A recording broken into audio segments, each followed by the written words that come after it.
Hey guys, this is Zach Team Covenant. I'm joined by Steven, and we have a real treat today. This is an exclusive preview from the second Force Pack of the current cycle that's just about to start.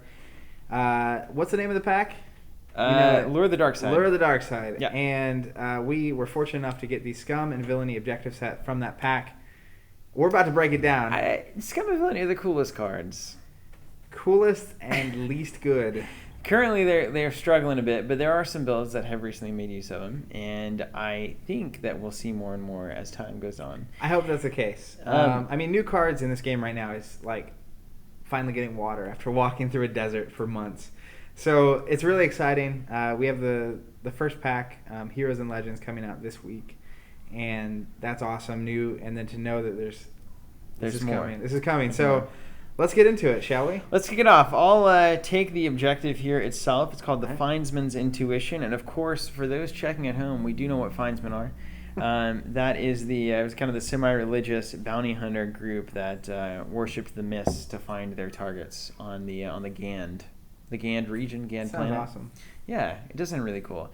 And Zuckuss is one of those bros, and he is featured heavily in this objective set. Looking Spoiler. At well, at least he's on the card. Looking at this little rodent thing, which I don't know the name of, and I'm sure everyone else does. Finding him because he's got the Findsman's Intuition, because he talked to the miss, and they were like, he's in the pipe, and then he finds it. Zuckuss like, hey, you're in here. It looks like an Ugnaught. The little Ugnaught is like, here is the thing that I stole. I'm sorry, and we know that's probably not going to end well for him. No, that guy's dead. It contributes. It's a Nar Shaddaa objective set, which is awesome. One of my favorite words in Star Wars, honestly. That's made not popular even a joke. from Mr. Katarn. Anyway, go ahead. This objective, it's a 1/5, nothing new, but it contributes X Force icons to your side during the Force struggle. X is the number of captured cards here. So the number of captured cards on this objective is how many you get for the Force struggle for free every single turn, which can be monumental. It could be really crazy. We see more and more of this capture mechanic come into play for smugglers, and it's already gotten easy to capture cards, but now they have a really good place to go. And winning a Force struggle for nothing is serious in this game. Yeah, I mean, the interesting part of this is capturing cards is typically pretty good no matter what. Yeah. Just because you're paying a certain amount to take something they've paid to put on the board and removing it from the board. Getting a benefit from capturing is what's kind of been a little lackluster in the past. There's ones that increase your draw cap and ones that increase your reserve value and stuff. But what kind of cutesy ones? Yeah. And so this is just another tool. Depending on what's in the objective set, I would rank this objective in the could be good, could be really useful. And in some instances, this might be the one Force icon you need. You're going into that battle. You capture, you throw it here, and all of a sudden you're winning a Force struggle you had no business winning. Yeah, and I think going into the cycle from what we've seen, cards that contribute to your Force struggle without having to have units committed to the Force is going to be massive. Yeah. Whether your committed stuff gets captured or focused down, or there's just so many ways in this set or this cycle to mess with that. Yeah. That I think having a static, I've got 2 to the Force, can be a just major thing in the game. And rewards for winning the Force struggle seem to be really in high demand right now in this outside cycle. of just winning the game faster or slower or however you want it to go. So that's that. Now, let's get to the meat. All right. The big brain himself. Yep. We have Zuckuss. Unique Scum character, 3 cost, 3 edge icons, which is great. Only 2 health, which can be concerning. Looking amazing. The art is phenomenal. I've never seen him look more BA. As the kids say. As the younglings say. Character bounty hunter, he is Force sensitive, as you alluded to earlier. Which could come into play later on down the road. We don't have a lot of Force sensitive stuff right now, but there are some interesting things. Who knows? I think Vader's lightsaber's Force user or Force sensitive. Woo! So there's a handful of things that require that. We'll see where it goes. Reaction. That's where the money's either going to be made or lost. After this unit is focused to strike, look at the top 3 cards of an opponent's deck, capture one of those cards, and return the other cards to the top of the deck in any order. Limit once per engagement. It's important to note. I want to mention, too, he also has a black unit damage an edge-enabled tactics and edge-enabled blast damage. Which goes right along with his force sensitivity. Got to win that edge battle to really make the most of him. He's always got the gun, but you got to win the edge. Always got the gun, yeah. This is a really good character. Yeah. He slots into the 3 cost, which is important. A lot of those 4 cost guys like Boba Fett are just overcosted. Like Boba Fett doesn't bring enough to the table for 4. He just doesn't. 3 cost for 3 icons with a reaction that can be really good. Capturing cards, obviously. This is 2 things. This is getting a captured card at a place where you want it, but then it's also looking at the next 2 cards your opponent's going to get. Little deck control. You get to see what's going to be in their hand, and you get to deprive them of maybe an essential tool that they needed for that next round. As we know in Star Wars, a lot of it is you have so much potential to optimize your draw so that you can dig for whatever answers that you need by chucking cards to the edge battle, or just finding other ways to draw a lot of cards. It's a card that automatically refills your hand. So if you're in dig mode and I happen to see that card that you need or want, even just something simple like I'm going to take this Yoda, and leave you with 2 limited resources. Or Rebel Assault or Home One or... I think the Red important 5, part is Red 2. If it was just capture the top card, this would not be good. Yes. But you get a capture and you get hand/deck knowledge going into an edge battle or knowing what they can or can't play, which may change how you do your attacks and whatnot. So, yeah, this could be massive. I think it's just a very cheap, very efficient way to get captured cards too. And that's not, as we see more and more mechanics that play with cards that are captured having a significant impact aside from the capturability itself. If you're looking at easy ways to capture cards, Zuckuss is the top of my list right now. And that is only going to get better. Like, even if you just need, like, I'm just gonna swing on the Darkside turn with Zuckuss just to get a strike so that I can then capture a card and maybe turn on some mechanics that I'm needing to make my deck function. Yeah, and I think a solid character. Really critical piece. This isn't, Sith Vader who's going to go in every deck, but he is very good and something I think Smuggler or the Scum needed. So we'll see what's next. What's next is hit me with his partner in crime, man. Yeah. Forlom is a 2-cost, 1-force icon, black unit, black objective damage, droid, bounty hunter. He's got 2 health, so all of his stats are in the right place, and the ability is just kind of a little cherry on top. After a captured card is rescued, put him into play from your discard pile. Now, I'm glad that he got something past in just his icons, which are pretty solid. This isn't an ability that's going to break anything. It's not abusive. It's not game changing. It's not wild. But it is a potentially useful ability every now and again. And when it happens, you're going to be glad that it's there. But there's a lot of conditions stacked on this, right? He has to be in your discard pile, and with 1 force icon, he's not really a good edge chuck to then recur, like a Return of the Jedi type play. So he's going to go out there. Maybe you throw him in the way of stuff, and he dies. They destroy an objective in the process. He comes back. There's some good stuff there. Yeah, sometimes especially when you see a named unique character, you kind of want a lot from him. Mm-hmm. But when you really step back and look at this guy, just for half second, and compare him to other 2-cost units on the dark side, 2 cost for 2 icons with 2 health, and they're 2 black icons. Yep. Stormtroopers 2 cost, 2 health, 1 black unit, 1 white unit. The 501st unit, the trooper, is this same template. Yeah. Except he's got the edge enabled. Except for he has the edge enabled blast, and he gets an extra if he's attacking a hawk. Consequently.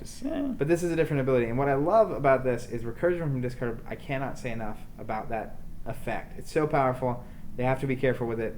I know the 2 units from the Obi-Wan objective can get crazy. They come into play when you win the Force Struggle.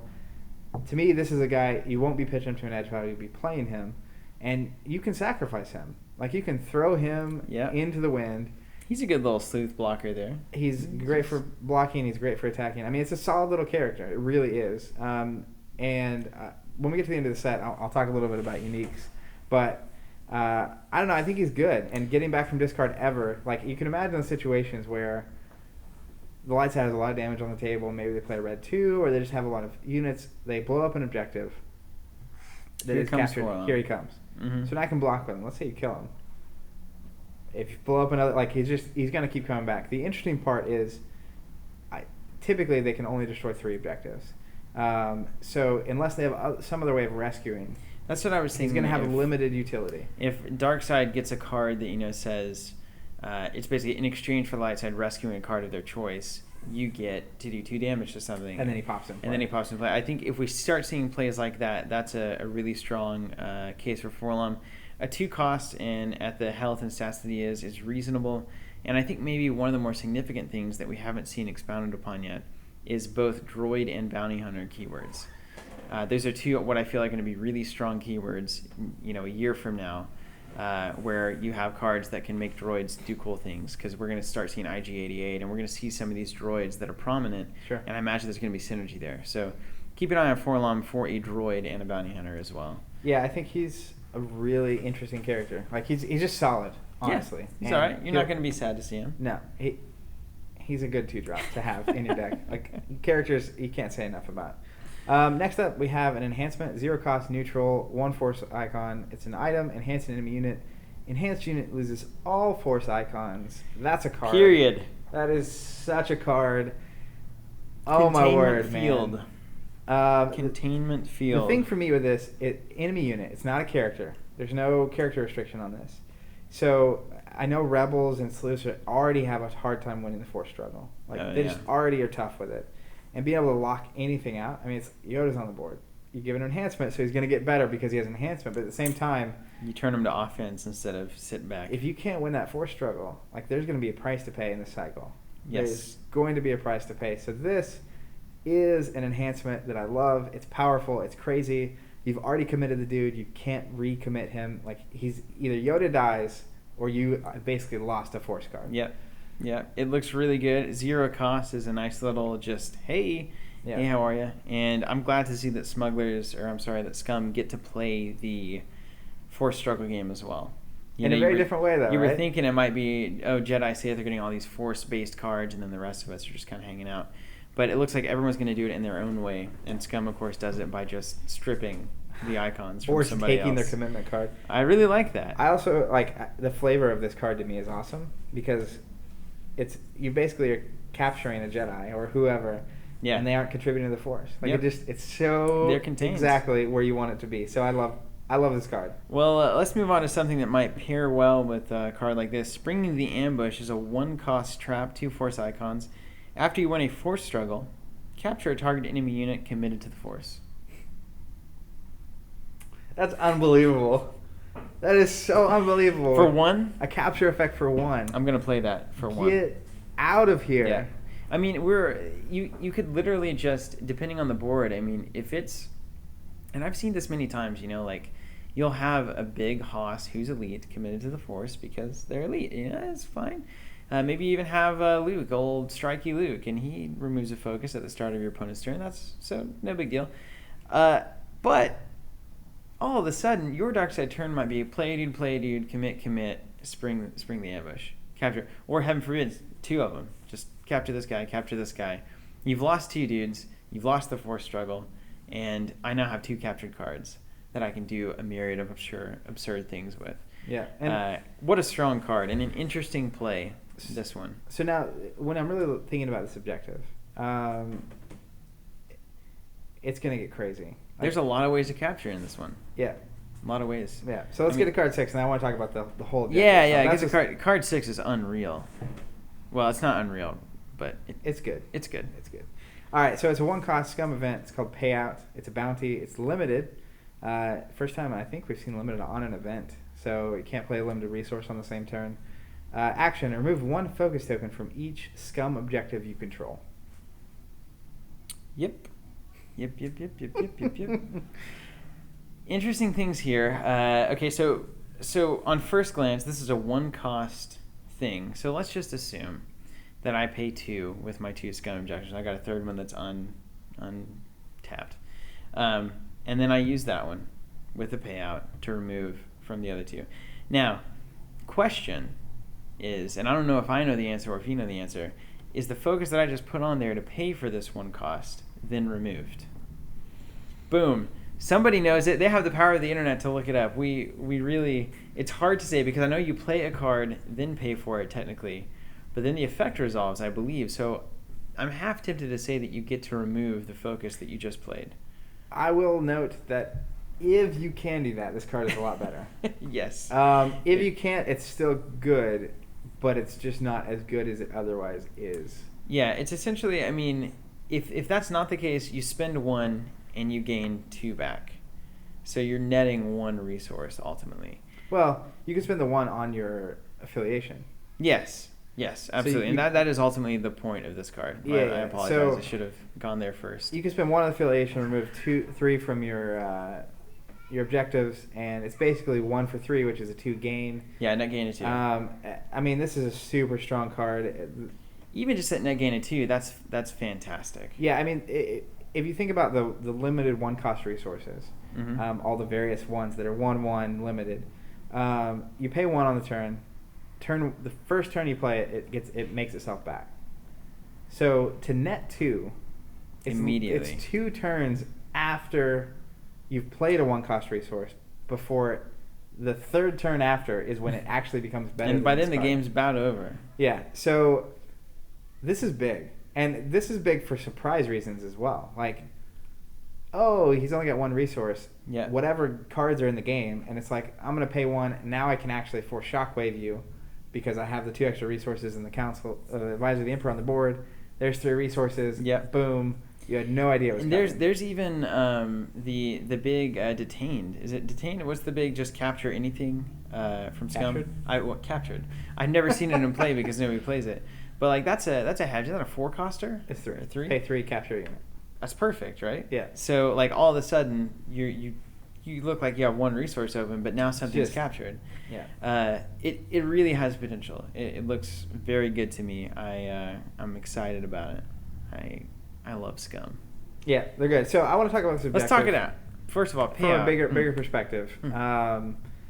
What we've seen a lot of cards from the new cycle, the new edge cards that you can commit or uncommit a unit to the force by playing the edge card. What I am hoping to see, and this objective will either be made or broken on whether or not this happens. You have to make, in this deck, whatever this goes into, you have to make winning the force struggle matter. Yeah. Because if not, then they're not going to be committing things because they're going to know that you've got Spring in the Ambush. So they're not going to commit something. Yeah. I think the cycle is going to make winning the edge battle important, and I think there are going to be options to do that. But when thinking about how to really use this objective, you need them to want to commit in the first place. Yes. For a lot of these cards to matter. Yes. For stripping their icons to matter. For winning the force struggle to capture something. For the objective itself. For the objective itself. So as long as that's the case, I think this slots right in. Now, this gets me to my main concern with the objective. I think it's great. They got Zuckuss and Forlom. Zuckuss is a solid card, 3 force icons. Let's Forlom not forget solid. How great Payout is, by the way. Let's not get I'm a around. resource man, ultimately. Yeah, and I think it's important to note as well, limited is per turn. Yeah. So you can do it on their turn. Yeah. If you use it in that way, it doesn't really use your limited slot. So a lot of times, again, the problem with Scum in a lot of cases is you have to spend your resources on your characters. Yeah. And then your good events cost. So you can't capture for 3 and play dudes. It doesn't happen. Yeah. So the ability to do both is huge. It's the Payout, man. Is huge. It can be so awful and annoying. It's going to be good. So, but what I want to get to is the fact that this objective has 2 unique characters in it. I see it a lot, and I think it's why decks like the Sleuth Scout deck and the Rebel decks are so strong. Most of their units are non-unique. It doesn't matter if you draw 2 Y-Wings or 2 B-Wings or 2 Sleuths or 3 Sleuths or 2 Blockade Runners. You can play them both. My concern with the 2 unique characters in the same thing is you're running a lot of unique characters. Yeah. Whereas a Stormtrooper, 4 in your deck is fine. Yeah. I think that's a legitimate concern, especially for Scum. So having 2 Forloms in hand or 2 Zuckusses in hand. Yeah, and 2 Zuckuss wouldn't be awful. You got 3 edge icons, but he does have 3 edge icons, by the way, and that's significant. It is. It is significant. So, I mean, this is one of the best objective sets I've seen Scum get. Just consistently has 2 characters, has ways of capturing, has resources. Not a single card over 3 cost. Yeah. I mean, 3-2-1-0 is what you're looking for here, and then a resource card. So this could be a very good little kind of speed up speed up the Scum engine type card too. I'm even thinking with that payout, you have you have the 2 resource objectives, and let's say you tap them all out and you go to 6. Then at your opponent's turn, you remove 3, and then your refresh phase, you remove those 3 again, and now you can spend 6 again. Yeah. So there's just, I think that's going to come to be a very important Scum card if this objective ends up proving its salt. I mean, the thing for me is for Payout to really be as good as it can be, you kind of need to have a Scum affiliation and Scum objectives. Yeah, it's a pure... So it really is only super effective in a pure Scum deck, which is totally fine, but they have to get the juice, so to speak, for this to really, again, it's an explosive card. It's in the same vein as like a Sith Holocron. Not quite as good. The difference between this and the Sith Holocron, though, is this is resources you can spend on whatever you want. Yeah. Sith Holocron reduces the next Sith card by 3. This is kind of the flip of that, which is just you get basically 2 free open resources. You can divide it. You can spend it how you want, and you can just use it and then wait to spend it. Sith Holocron, it's got to be that phase. So, but it's explosive, and it's it's in my opinion better than the pay 1 to get 1 that you use that turn and the next turn and the next turn. Yeah, totally. So. It's Cheers big. to Scum. Yeah, let's hope it happens. I think they deserved it. I'm really excited about this objective, and these cards are going to be good. New decks and all day. Amazing art. Let's just not forget. So thank you guys so much for watching. Scum and Villainy, getting some buffs here, looking like they might roll into this next this cycle with flying colors. Who knows? We'll see. We certainly hope so. If you want to have this force pack on its way out to you, you can subscribe to our force packs. And that's a great thing to do. It supports us a lot and it allows us to get you guys the cards that you want. So thank you guys ultimately for watching and hanging out and being our friends. And I guess we'll see you in the next video. See you guys.